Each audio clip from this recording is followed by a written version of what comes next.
ದ್ವಾರಕ, ಬಂಗಾರದ ಗೋಡೆಗಳು, ರತ್ನಗಳಿಂದ ಕೆತ್ತಿದ ಅರಮನೆಗಳು, ಹಗಲು ರಾತ್ರಿ ಸದಾ ಸಂಭ್ರಮದಿಂದ ಇರುತ್ತಿದ್ದ ಜಗತ್ತಿನ ಅತ್ಯಂತ ಶ್ರೀಮಂತ ನಗರ. ಆದರೆ ಕಣ್ಣು ಮುಚ್ಚಿ ಕಣ್ಣು ಬಿಡುವುದರೊಳಗೆ ಆ ಮಹಾನಗರಕ್ಕೆ ಏನಾಯ್ತು?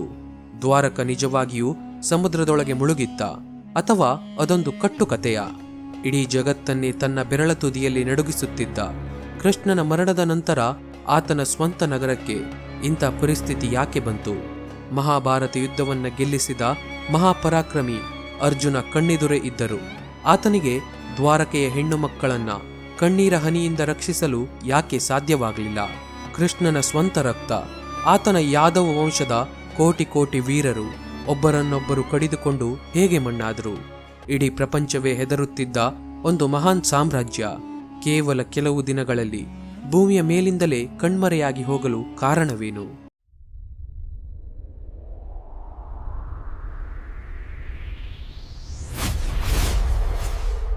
ಮಥುರೆಯಲ್ಲಿ ಕ್ರೌರ್ಯದ ಸಂಕೇತವಾಗಿದ್ದ ಕಂಸನನ್ನ ಕೊಂದ ನಂತರ ಕಂಸನ ಮಾವನಾದ ಮಗಧ ದೇಶದ ರಾಜ ಜರಾಸಂಧ ಮಥುರೆಯ ಮೇಲೆ ಪದೇ ಪದೇ ದಾಳಿ ಮಾಡಲು ಶುರು ಮಾಡ್ತಾನೆ. ಒಂದಲ್ಲ ಎರಡಲ್ಲ, ಬರೋಬ್ಬರಿ 17 ಬಾರಿ ಜರಾಸಂಧ ಬೃಹತ್ ಸೈನ್ಯದೊಂದಿಗೆ ಬಂದು ಮಥುರೆಯ ಕೋಟೆಯನ್ನ ಮುತ್ತಿಗೆ ಹಾಕ್ತಾನೆ. ಕೃಷ್ಣ ಮತ್ತು ಬಲರಾಮರು ಪ್ರತಿ ಬಾರಿಯೂ ಜರಾಸಂಧನನ್ನ ಸೋಲಿಸಿ ಕಳುಹಿಸಿದರು. ಆ ಭೀಕರ ಯುದ್ಧಗಳಿಂದ ಮಥುರೆಯ ಅಮಾಯಕ ಜನರು ಸಾಯ್ತಾ ಇದ್ರು. ದೇಶದ ನೆಮ್ಮದಿ ಸಂಪೂರ್ಣವಾಗಿ ಹಾಳಾಗ್ತಾ ಇತ್ತು. ತನ್ನ ಜನರನ್ನ ಈ ದಿನನಿತ್ಯದ ಸಾವು ನೋವುಗಳಿಂದ ಶಾಶ್ವತವಾಗಿ ದೂರ ಇಡಬೇಕು. ಅವರಿಗೆ ಜಗತ್ತಿನಲ್ಲೇ ಅತ್ಯಂತ ಸುರಕ್ಷಿತವಾದ ಮತ್ತು ಯಾರು ಸುಲಭವಾಗಿ ದಾಳಿ ಮಾಡಲಾಗದ ಜಾಗವನ್ನ ಕೊಡಬೇಕು ಅಂತ ಕೃಷ್ಣ ನಿರ್ಧರಿಸ್ತಾನೆ.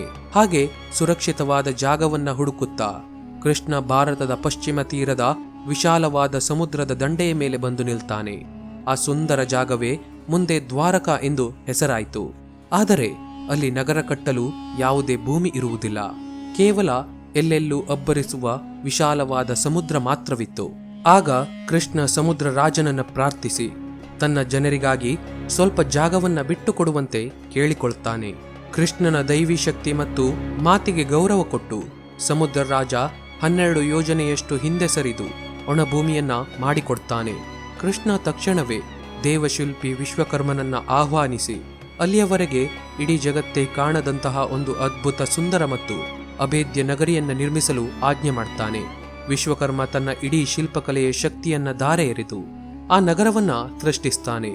ಸಮುದ್ರದ ಮಧ್ಯದಲ್ಲಿ ತೇಲುವಂತೆ ಕಾಣುವ ಆ ಸುಂದರ ನಗರಕ್ಕೆ ಪ್ರವೇಶಿಸಲು ಬೃಹತ್ ಚಿನ್ನದ ದ್ವಾರಗಳಿದ್ದವು.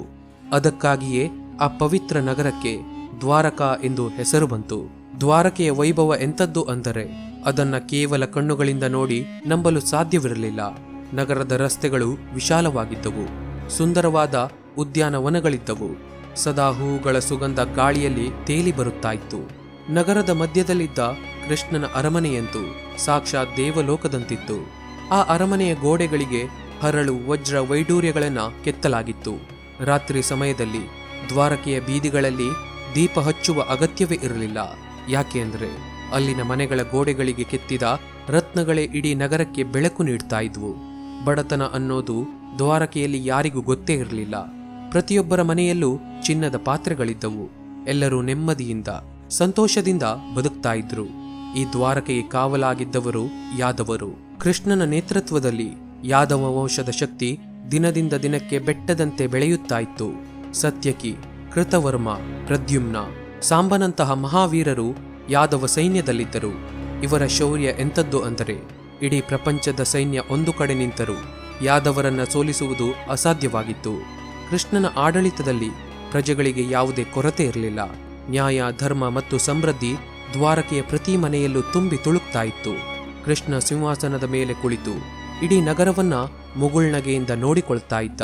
ಆದರೆ ಇಷ್ಟೊಂದು ಸುಂದರವಾದ ಅಜೇಯವಾದ ನಗರದ ಒಳಗೆಯೇ ಅದರ ವಿನಾಶದ ಬೀಜಗಳು ಬಿತ್ತಲ್ಪಡುತ್ತಿತ್ತು.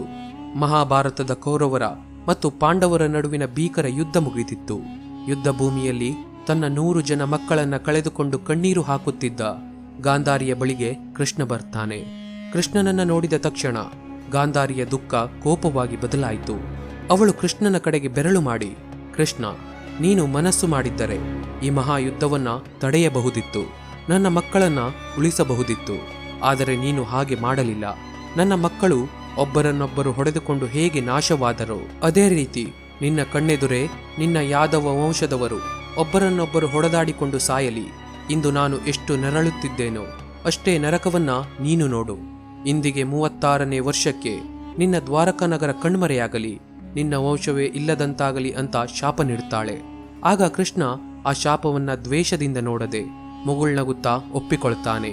ಯಾಕೆ ಅಂದ್ರೆ ಕೃಷ್ಣನಿಗೆ ಗೊತ್ತಿತ್ತು ಯಾವುದು ಶಾಶ್ವತವಲ್ಲ, ಹುಟ್ಟಿದ್ದೆಲ್ಲವೂ ಒಂದು ದಿನ ಅಳಿಯಲೇಬೇಕು ಅಂತ. ಕಾಲ ಉರುಳುತ್ತಾ ಹೋಯ್ತು. ಮಹಾಭಾರತ ಯುದ್ಧ ಮುಗಿದು 36 ವರ್ಷಗಳು ಹತ್ತಿರ ಬಂದಂತೆ, ಕಾಲ ಬದಲಾದಂತೆ ದ್ವಾರಕೆಯಲ್ಲಿದ್ದ ಯಾದವರ ನಡವಳಿಕೆಯು ಬದಲಾಗ್ತಾ ಹೋಯ್ತು. ಅತಿಯಾದ ಸಂಪತ್ತು, ಸುಖ ಮತ್ತು ಯಾರು ನಮ್ಮನ್ನ ಸೋಲಿಸಲು ಸಾಧ್ಯವಿಲ್ಲ ಅನ್ನೋ ಅಹಂಕಾರ ಯಾದವರ ತಲೆಗೇರಿತ್ತು. ಅವರು ಧರ್ಮವನ್ನ ಮರೆತರು. ಕೃಷ್ಣನ ಮಾತುಗಳನ್ನು ನಿರ್ಲಕ್ಷಿಸಲು ಶುರು ಮಾಡಿದ್ರು. ದಿನವಿಡೀ ಮದ್ಯಪಾನ ಮಾಡೋದು, ಜಗಳವಾಡೋದು ಯಾದವ ಯುವಕರ ಹವ್ಯಾಸವಾಯಿತು. ಕೃಷ್ಣ ಎಲ್ಲವನ್ನು ಮೌನವಾಗಿ ನೋಡುತ್ತಾ ಇದ್ದ. ವಿನಾಶದ ಕಾಲ ಹತ್ತಿರ ಬಂದಿರುವುದರ ಮುನ್ಸೂಚನೆ ಅವನಿಗೆ ಸಿಕ್ಕಿತ್ತು.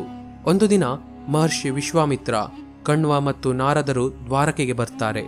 ಅಹಂಕಾರದಿಂದ ಕಣ್ಣು ಕಾಣದಂತಾಗಿದ್ದ ಯಾದವ ಯುವಕರು ಋಷಿಗಳನ್ನು ನೋಡಿ ಅಪಹಾಸ್ಯ ಮಾಡಲು ನಿರ್ಧರಿಸಿ ಅವರು ಕೃಷ್ಣನ ಮಗನಾದ ಸಾಂಬನಿಗೆ ಹೆಣ್ಣಿನ ವೇಷ ಧರಿಸಿ ಗರ್ಭಿಣಿಯಂತೆ ನಟಿಸುವಂತೆ ಹೇಳ್ತಾರೆ. ಋಷಿಗಳ ಹತ್ತಿರ ಕರೆದುಕೊಂಡು ಬಂದು, ಮಹಾತ್ಮರೇ, ಇವಳಿಗೆ ಹುಟ್ಟುವ ಮಗು ಗಂಡೋ ಅಥವಾ ಹೆಣ್ಣೋ ಹೇಳಿ ಅಂತ ಕೇಳ್ತಾರೆ. ಋಷಿಗಳಿಗೆ ಯಾದವರ ಈ ವಿಕೃತ ತಮಾಷೆ ನೋಡಿ ಕೋಪ ಬಂತು. ಅವರು ಮೂರ್ಖರೇ, ಇವಳಿಗೆ ಗಂಡು ಹುಟ್ಟುವುದಿಲ್ಲ, ಹೆಣ್ಣು ಹುಟ್ಟುವುದಿಲ್ಲ. ಇವಳ ಹೊಟ್ಟೆಯಿಂದ ಒಂದು ಕಬ್ಬಿಣದ ಒನಕೆ ಹುಟ್ಟುತ್ತದೆ. ಆ ಒನಕೆಯೇ ಇಡೀ ಯಾದವ ವಂಶದ ಸರ್ವನಾಶಕ್ಕೆ ಕಾರಣವಾಗುತ್ತೆ ಅಂತ ಶಾಪ ನೀಡಿ ಹೊರಟು ಹೋಗ್ತಾರೆ. ಮರುದಿನವೇ ಸಾಂಬನ ಹೊಟ್ಟೆಯಿಂದ ಒಂದು ಕಬ್ಬಿಣದ ಒನಕೆ ಹೊರಗೆ ಬಂತು. ಇದನ್ನು ನೋಡಿ ಯಾದವರು ಭಯದಿಂದ ರಾಜ ಉಗ್ರಸೇನನಿಗೆ ವಿಷಯ ತಿಳಿಸ್ತಾರೆ. ಉಗ್ರಸೇನ ಆ ಒನಕೆಯನ್ನ ಅರೆದು ಪುಡಿ ಮಾಡಿ ಸಮುದ್ರಕ್ಕೆ ಎಸೆಯುವಂತೆ ಆಜ್ಞೆ ಮಾಡಿದ. ಸೈನಿಕರು ಆ ಒನಕೆಯನ್ನ ಕಲ್ಲಿನ ಮೇಲೆ ಉಜ್ಜಿ ಪುಡಿ ಮಾಡಿ ಸಮುದ್ರದ ಅಲೆಗಳಿಗೆ ಎಸೆದು ಬಿಡ್ತಾರೆ. ಆದರೆ ಆ ಕೊನೆಯ ಒಂದು ಸಣ್ಣ ಚೂಪಾದ ತುಂಡನ್ನ ಪುಡಿ ಮಾಡಲು ಸಾಧ್ಯವಾಗಲಿಲ್ಲ. ಅದನ್ನ ಹಾಗೆ ಸಮುದ್ರಕ್ಕೆ ಎಸಿತಾರೆ. ಸಮುದ್ರಕ್ಕೆ ಬಿದ್ದ ಆ ಒನಕೆಯ ಪುಡಿ ತೀರದಲ್ಲಿ ಎತ್ತರವಾದ ಹುಲ್ಲಾಗಿ ಬೆಳೆಯಿತು. ಆ ಚೂಪಾದ ಕಬ್ಬಿಣದ ತುಂಡನ್ನ ಸಮುದ್ರದಲ್ಲಿದ್ದ ಒಂದು ಮೀನು ನುಂಗಿಬಿಟ್ಟಿತ್ತು. ಆ ಮೀನನ್ನ ಒಬ್ಬ ಬೇಟೆಗಾರ ಹಿಡಿದು ಅದರ ಹೊಟ್ಟೆಯಲ್ಲಿದ್ದ ಕಬ್ಬಿಣದ ಚೂರನ್ನ ತೆಗೆದು ತನ್ನ ಬಾಣದ ತುದಿಗೆ ಸಿಕ್ಕಿಸಿಕೊಳ್ತಾನೆ. ಆ ಬೇಟೆಗಾರನ ಹೆಸರೇ ಜರ. ಇನ್ನು ದ್ವಾರಕೆಯಲ್ಲಿ ಅಪಶಕುನಗಳು ಹೆಚ್ಚಾಗ್ತಾ ಹೋದುವು. ಆಕಾಶದಲ್ಲಿ ಕಾಗೆಗಳು ಅರಮನೆಯ ಮೇಲೆ ಬಂದು ಕಿರುಚುತ್ತಾ ಇದ್ವು. ಹಗಲಿನಲ್ಲೇ ನಕ್ಷತ್ರಗಳು ಉದುರುತ್ತಾ ಇದ್ವು. ಕೃಷ್ಣನ ಸುದರ್ಶನ ಚಕ್ರ ಮತ್ತು ರಥ ಆಕಾಶಕ್ಕೆ ಹಾರಿ ಮಾಯವಾದವು. ಕೃಷ್ಣ ಯಾದವರನ್ನ ಕರೆದು, ದ್ವಾರಕೆಯಲ್ಲಿ ಪಾಪ ಹೆಚ್ಚಾಗಿದೆ, ನಾವೆಲ್ಲರೂ ಸಮುದ್ರ ತೀರದ ಪ್ರಭಾಸ ತೀರ್ಥಕ್ಕೆ ಹೋಗಿ ಪೂಜೆ ಮಾಡೋಣ ಅಂತ ಹೇಳ್ತಾನೆ. ಕೃಷ್ಣನ ಮಾತಿನಂತೆ ಇಡೀ ಯಾದವ ಕುಲ ಪ್ರಭಾಸ ತೀರ್ಥಕ್ಕೆ ಪ್ರಯಾಣ ಬೆಳೆಸಿತು.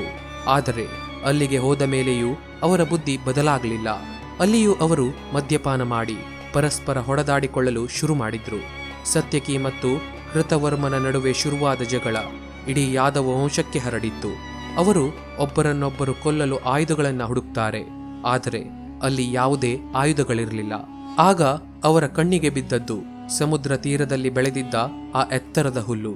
ಯಾದವರು ಆ ಹುಲ್ಲನ್ನ ಕಿತ್ತ ತಕ್ಷಣ ಅದು ಕಬ್ಬಿಣದ ಒನಕೆಯಾಗಿ ಬದಲಾಯಿತು.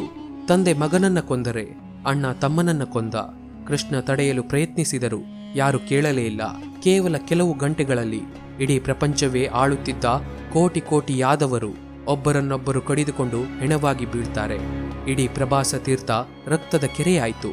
ತನ್ನ ಇಡೀ ವಂಶ ಕಣ್ಣೆದುರೇ ಕರಗಿ ಹೋಗಿದ್ದನ್ನ ನೋಡಿ ಬಲರಾಮನಿಗೆ ತಡೆಯಲಾಗಲಿಲ್ಲ.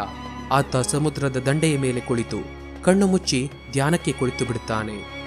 ನೋಡುತ್ತಿದ್ದಂತೆ ಬಲರಾಮನ ಬಾಯಿಯಿಂದ ಒಂದು ಬಿಳಿ ಬಣ್ಣದ ಬೃಹತ್ ಸರ್ಪ ಹೊರಗೆ ಬಂದು ಬಿಡ್ತು. ಅದು ಸಾಕ್ಷಾತ್ ಆದಿಶೇಷನಾಗಿತ್ತು. ಆ ಸರ್ಪ ಸಮುದ್ರದೊಳಗೆ ಹೋಗಿ ಮಾಯವಾಯಿತು. ಬಲರಾಮ ತನ್ನ ದೇಹವನ್ನ ತ್ಯಜಿಸಿ ದೇವಲೋಕಕ್ಕೆ ಹೋಗ್ತಾನೆ. ಆಗ ಇಡೀ ಬ್ರಹ್ಮಾಂಡದಲ್ಲಿ ಉಳಿದಿದ್ದವನು ಕೃಷ್ಣ ಒಬ್ಬನೇ. ಕೃಷ್ಣ ನಿಧಾನವಾಗಿ ನಡೆದುಕೊಂಡು ಹೋಗಿ ಒಂದು ಕಾಡಿನ ಮರದ ಕೆಳಗೆ ಮಲಗ್ತಾನೆ. ತನ್ನ ಬಲಗಾಲಿನ ಮೇಲೆ ಎಡಗಾಲನ್ನ ಇಟ್ಟುಕೊಂಡು ಆತ ವಿಶ್ರಾಂತಿಯಲ್ಲಿದ್ದಾಗ ಆತನ ಕಾಲಿನ ಹೆಬ್ಬೆರಳು ದೂರದಿಂದ ನೋಡುವವರಿಗೆ ಜಿಂಕೆಯ ಕಣ್ಣಿನಂತೆ ಹೊಳೆಯುತ್ತಾ ಇತ್ತು. ಅದೇ ಸಮಯದಲ್ಲಿ ಅಲ್ಲಿಗೆ ಬಂದ ಜರ ಎಂಬ ಬೇಟೆಗಾರ ಅದು ಜಿಂಕೆ ಅಂತ ತಪ್ಪಾಗಿ ತಿಳಿದು ತನ್ನ ಬಾಣವನ್ನ ಬಿಡುತ್ತಾನೆ. ಆ ಬಾಣ ಕೃಷ್ಣನ ಕಾಲಿಗೆ ತಾಗಿ ಹೋಯಿತು. ಓಡೋಡಿ ಬಂದ ಬೇಟೆಗಾರ ಅಲ್ಲಿ ಸಾಕ್ಷಾತ್ ಕೃಷ್ಣ ಇರುವುದನ್ನು ನೋಡಿ ಕಾಲು ಹಿಡಿದು ಅತ್ತು ಬಿಡುತ್ತಾನೆ. ಆದರೆ ಕೃಷ್ಣ ಮುಗುಳ್ನಗುತ್ತಾ, ಜರ ಭಯಪಡಬೇಡ, ಇದು ಮುಂಚೆಯೇ ನಿರ್ಧಾರವಾಗಿತ್ತು. ಹೋದ ಜನ್ಮದಲ್ಲಿ ನೀನು ವಾಲಿಯಾಗಿದ್ದೆ, ನಾನು ರಾಮನಾಗಿ ನಿನ್ನನ್ನ ಮರೆಯಿಂದ ಕೊಂದಿದ್ದೆ. ಈ ಜನ್ಮದಲ್ಲಿ ನೀನು ನನ್ನನ್ನ ಕೊಲ್ಲುವ ಮೂಲಕ ಆ ಋಣ ತೀರಿದೆ ಅಂತ ಹೇಳಿ ಕಣ್ಣು ಮುಚ್ಚುತ್ತಾನೆ. ಕೃಷ್ಣನ ಆತ್ಮ ದೇಹವನ್ನ ಬಿಟ್ಟು ವೈಕುಂಠಕ್ಕೆ ಹೋದ ತಕ್ಷಣ ಇಡೀ ಭೂಮಿ ನಡುಗಿಬಿಡ್ತು. ದ್ವಾರಕೆಯಲ್ಲಿ ಕೇವಲ ವೃದ್ಧರು, ಹೆಣ್ಣು ಮಕ್ಕಳು ಮತ್ತು ಮಕ್ಕಳು ಮಾತ್ರ ಉಳಿದಿದ್ದರು. ಕೃಷ್ಣನ ಮರಣದ ಸುದ್ದಿ ಕೇಳಿ ದ್ವಾರಕೆಯಲ್ಲಿ ಆಕ್ರಂದನ ಮುಗಿಲು ಮುಟ್ಟಿತ್ತು. ಅರಮನೆಯ ಒಳಗಿನಿಂದ ಹೆಣ್ಣು ಮಕ್ಕಳ ಅಳುವಿನ ಶಬ್ದ ಕೇಳಿ ಇಡೀ ನಗರವೇ ಕಣ್ಣೀರು ಹಾಕ್ತಾ ಇತ್ತು. ಅದೇ ಸಮಯದಲ್ಲಿ ಹಸ್ತಿನಾಪುರದಿಂದ ಅರ್ಜುನ ದ್ವಾರಕೆಗೆ ಬರ್ತಾನೆ. ಇಡೀ ಯಾದವ ವಂಶವೇ ಇರಲಿಲ್ಲ, ಕೃಷ್ಣನೂ ಇರಲಿಲ್ಲ. ಒಂಟಿಯಾಗಿ ಅರ್ಜುನ ಕೃಷ್ಣನ 8 ಜನ ಪತ್ನಿಯರನ್ನ ಮತ್ತು ಉಳಿದ ಜನರನ್ನ ಕರೆದು, ಇನ್ನು ಈ ನಗರದಲ್ಲಿ ಇರುವುದು ಸುರಕ್ಷಿತವಲ್ಲ, ಕೃಷ್ಣನಿಲ್ಲದ ದ್ವಾರಕೆಯನ್ನ ಸಮುದ್ರ ನುಂಗಿ ಹಾಕುತ್ತೆ, ನೀವೆಲ್ಲರೂ ತಕ್ಷಣ ನನ್ನ ಜೊತೆಗೆ ಹಸ್ತಿನಾಪುರಕ್ಕೆ ಹೊರಡಲು ಸಿದ್ಧರಾಗಿ ಅಂತ ಹೇಳ್ತಾನೆ. ಜನರು ನಗರದ ಗಡಿಯನ್ನ ದಾಟುತ್ತಿದ್ದಂತೆ ಹಿಂದಿನಿಂದ ಒಂದು ಭಯಾನಕ ಶಬ್ದ ಕೇಳಿಸಿತು. ಇಡೀ ಸಮುದ್ರದ ನೀರು ಬೆಟ್ಟದಂತೆ ಎದ್ದು ಬರ್ತಾ ಇತ್ತು. ದ್ವಾರಕೆಯ ಬಂಗಾರದ ಗೋಡೆಗಳು, ದೊಡ್ಡ ದೊಡ್ಡ ಗೋಪುರಗಳು ಒಂದೊಂದಾಗಿ ಸಮುದ್ರದ ಅಲೆಗಳ ನಡುವೆ ಮುಳುಗಲಾರಂಭಿಸಿದವು. ಪ್ರಕೃತಿ ಕೃಷ್ಣನ ನಗರವನ್ನ ಇನ್ನು ಭೂಮಿಯ ಮೇಲೆ ಇಡಲು ಸಿದ್ಧವಿರಲಿಲ್ಲ. ಜನರು ಹೆದರಿ ಓಡುತ್ತಿದ್ದರೆ ಸಮುದ್ರದ ನೀರು ಅವರ ಕಾಲನ್ನ ಹಿಂಬಾಲಿಸ್ತಾ ಇತ್ತು. ನೋಡುತ್ತಿದ್ದಂತೆ ಇಡೀ ದ್ವಾರಕಾ ನಗರ ಕಡುಗತ್ತಲಿನ ಸಮುದ್ರದ ಆಳಕ್ಕೆ ಇಳಿದು ಹೋಯಿತು. ದಾರಿಯಲ್ಲಿ ಹೋಗುತ್ತಿದ್ದಾಗ ಅರ್ಜುನನ ಸೈನ್ಯದ ಮೇಲೆ ಕೆಲವು ದರೋಡೆಕೋರರು ದಾಳಿ ಮಾಡ್ತಾರೆ. ಹೆಣ್ಣು ಮಕ್ಕಳನ್ನ ರಕ್ಷಿಸಲು ಅರ್ಜುನ ತನ್ನ ಪ್ರಸಿದ್ಧ ಗಾಂಡೀವ ಬಿಲ್ಲನ್ನ ಎತ್ತಿದ. ಆದರೆ ಮಹಾಭಾರತ ಯುದ್ಧದಲ್ಲಿ ಕೋಟಿ ಕೋಟಿ ವೀರರನ್ನ ಕೊಂದ ಅರ್ಜುನನಿಗೆ ಅಂದು ಆ ಬಿಲ್ಲನ್ನ ಎಳೆಯಲು ಶಕ್ತಿಯೇ ಇರಲಿಲ್ಲ. ಆತ ಮಂತ್ರಗಳನ್ನ ಮರೆತು ಹೋಗಿದ್ದ.